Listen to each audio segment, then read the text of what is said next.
So friends, previous video में मैंने आपको एनेस्थेटिक बता दिया है। से एनेस्थेटिक के क्लासिफिकेशन, डेफिनेशन, स्टेज और उसके ड्रग्स को भी मैंने कवर कर दिया है। तो आई लिंक पे बटन आ रहा होगा, अगर आपको देखना है तो पहले उसे देख लीजिए, फिर आप इस वीडियो को देखिएगा तो आपको ज़्यादा समझ में आएगा।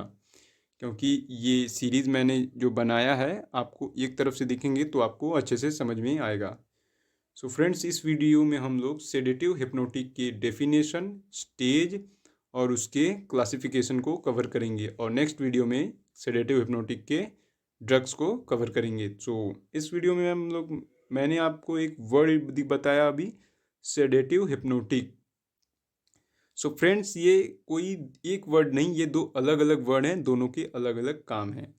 सो सेडेटिव जो होता है फ्रेंड्स, वो पेशेंट की एक्साइटमेंट को रिड्यूस करता है, वो भी बिना स्लीप के। और हिप्नोटिक वो ड्रग होते हैं फ्रेंड्स जो कि पेशेंट्स की एक्साइटमेंट को रिड्यूस करते हैं और साथ में उसको स्लीप भी प्रोवाइड करा देते हैं। सो अभी मैं आपको सेडेटिव एंड हिप्नोटिक के डेफिनेशंस को बताऊंगा, फिर उसके स्टेजेस को, और फिर उसके बाद उसके क्लासिफिकेशंस को। सो डेफिनेशन पे आते हैं, तो इसका सेडेटिव का सबसे पहले डेफिनेशन देखेंगे। सो these are the drug which reduce the excitement and calm the patient without sleep। तो मैंने अभी बताया आपको कि जो सेडेटिव होते हैं, सेडेटिव ड्रग्स, वो पेशेंट की एक्साइटमेंट को रिड्यूस करते हैं और उन्हें नींद बिल्कुल नहीं आने देते हैं। सो आप इसका यूज़ तब कर सकते हैं जब आपको किसी पेशेंट्स की एक्साइटमेंट को कम करना हो और उसको बिना नींद के कम करना हो। सो आप सेडेटिव ड्रग्स का यूज़ करेंगे, और अगर नींद प्रोवाइड करानी है, स्लीप प्रोवाइड कराना है, तो आप कौन सी ड्रग का यूज़ करेंगे? सो हिप्नोटिक का करेंगे। सो हिप्नोटिक के डेफिनेशन को देखते हैं। तो hypnotic, these are the drug which induce the sleep। सो आप हिप्नोटिक का यूज़ तब करिएगा जब आपको पेशेंट की एक्साइटमेंट को काम कराना है या इसकी एक्साइटमेंट को रिड्यूस कराना है विथ स्लीप। सो आप हिप्नोटिक का यूज़ करिएगा फ्रेंड्स। सो इसके स्टेजेस पे आते हैं। तो फ्रेंड्स, इसके स्टेज जो होते हैं वो 4 स्टेज होते हैं। इन्हीं स्टेजेस को हम लोग बोलेंगे स्टेजेस ऑफ स्लीप। सो ये 4 स्टेजेस में होते हैं फ्रेंड्स। सो पहला हमारा होता है अवेक स्टेज, सेकंड होता है dosing, third and fourth stage को हम लोग कहते हैं डीप स्लीप ट्रांसमिशन, और एक होता है REM, इसका फुल फॉर्म होता है rapid eye movement.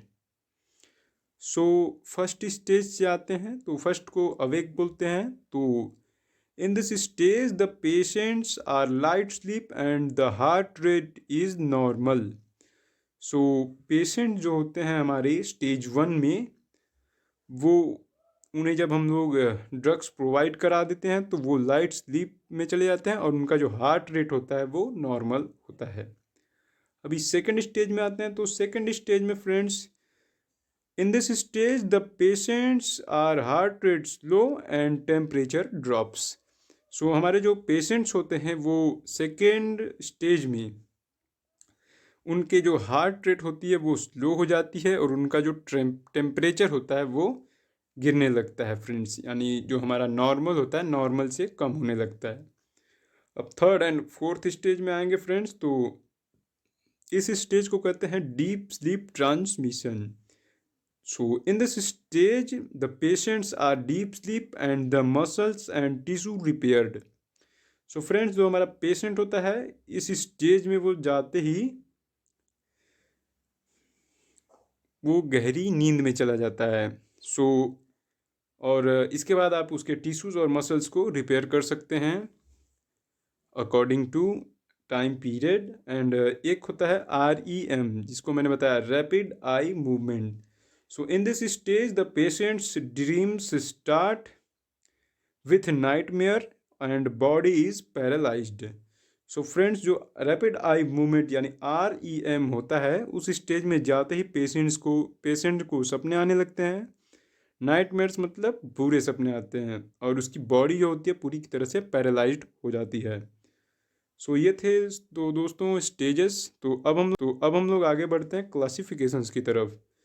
So sedative and hypnotic के 3 क्लासिफिकेशन है फ्रेंड्स। सबसे पहले है बारबिचूरेट, फिर है बेंजोडायज़ेपाम और तीसरा है मिसलेनियस। सो बारबिचूरेट्स पे आते हैं।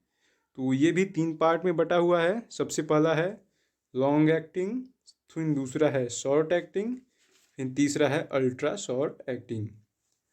सो इसके एग्जांपल्स हम लोग देख सकते हैं। तो ये है लॉन्ग एक्टिंग का जो एग्जांपल है फ्रेंड्स, वो होता है बारबिटल। फिर शॉर्ट एक्टिंग का होता है एमोबारबिटल और अल्ट्रा शॉर्ट एक्टिंग का होता है थायोपेंटल सोडियम। सो फ्रेंड्स ये थे बारबिचूरेट्स के। अब हम लोग आते हैं बेंजोडायज़ेपाम में। सो बेंजोडायज़ेपाम के एग्जांपल्स में डायज़ेपाम होते हैं फ्रेंड्स। और हम फ्रेंड्स मिसलेनियस में आते हैं। तो इसमें भी 3 होते हैं। तो पहला होता है amides and imides, and second होता है alcohol and their derivatives, and third होता है एल्केलाइड्स एंड देयर डेरिवेटिव। तो इसके एग्जांपल्स को देखते हैं फ्रेंड्स। तो एमाइड्स एंड इमाइड्स के एग्जांपल होते हैं ग्लूटेथाइमिल। तो ये इसका ड्रग होता है फ्रेंड्स, ग्लूटेथाइमिल का थाइमिल ड्रग होता है। और अल्कोहल एंड देयर डेरिवेटिव्स में आते हैं तो इसका होता है निप्रोबेमाइड। ये इसका ड्रग होता है, एक ड्रग होता है निप्रोबेमाइड। और फिर थर्ड पे आते हैं तो एल्केलाइड एंड देयर डेरिवेटिव्स में होता है एग्जांपल पैरेलडिहाइड। ये एक ड्रग होता है, पैरेलडिहाइड ड्रग। सो ये थी हमारी सेडेटिव एंड हिप्नोटिक के क्लासिफिकेशन, डेफिनेशन और स्टेजेस। अब नेक्स्ट वीडियो में हम लोग ड्रग्स को कवर करेंगे। So thank you friends.